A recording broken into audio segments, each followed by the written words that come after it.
Next day, the Gestapo would knock on your door and say, we know that you did not turn in the sugar coupon. You bought that pound of sugar, but I am not going to arrest you. But you have to inform on your boss, your neighbor, your friend, everybody you know, and report to our office once a week. They created a network of informers. We could not trust our neighbors. We could not trust our friends. We couldn't trust anybody. We couldn't trust the mailman. Nobody.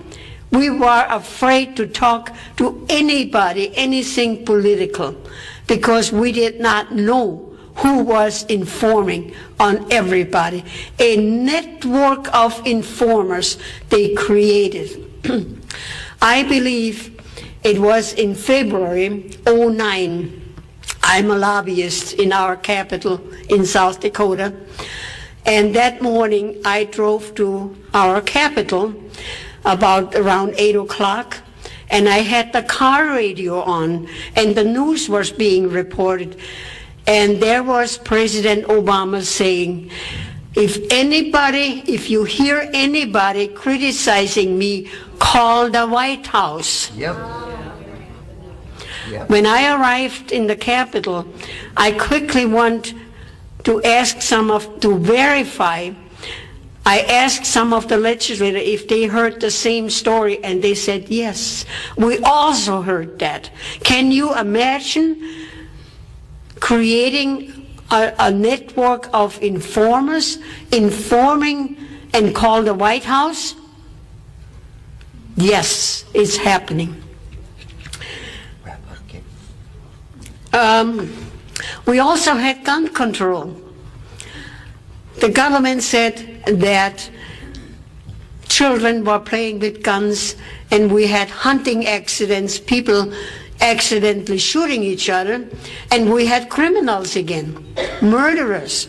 The only way that they could track the murderer was by the serial number of the gun.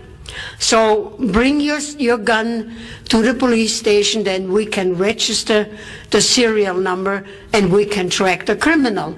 And we thought that was a good idea. Mm-hmm. So gladly we did that.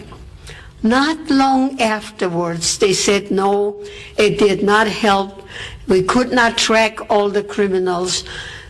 The best way to have no more crimes and no more people getting hurt, bring your guns to the police station, and they already know who had guns because we registered our guns.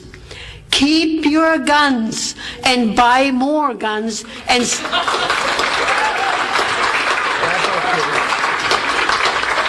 stack up on your ammo. A gun is no good if you don't have any ammo. Dictatorship did not happen overnight. It took 5 years, from 1938 until 1943, we had a full-blown dictatorship. Had we kept our guns, we would have fought a bloody battle to the last man and women to keep our freedom.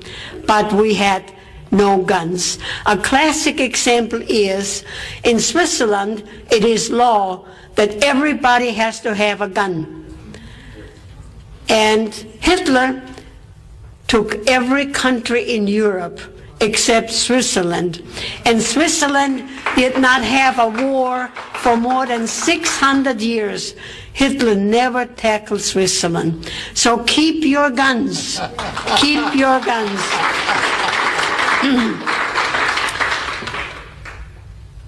Like I said, the only information what we had, what the government provided for us, the nationalized radio station and the censored newspaper, nobody could come in and nobody could get out. We had no information, none whatsoever. We did not know that we had concentration camps. We found that out after the Americans and the Allies liberated us, that we had concentration camps, and we were shocked. We were totally shocked. When the people fear the government, that's tyranny. But when the government fears the people, that's liberty.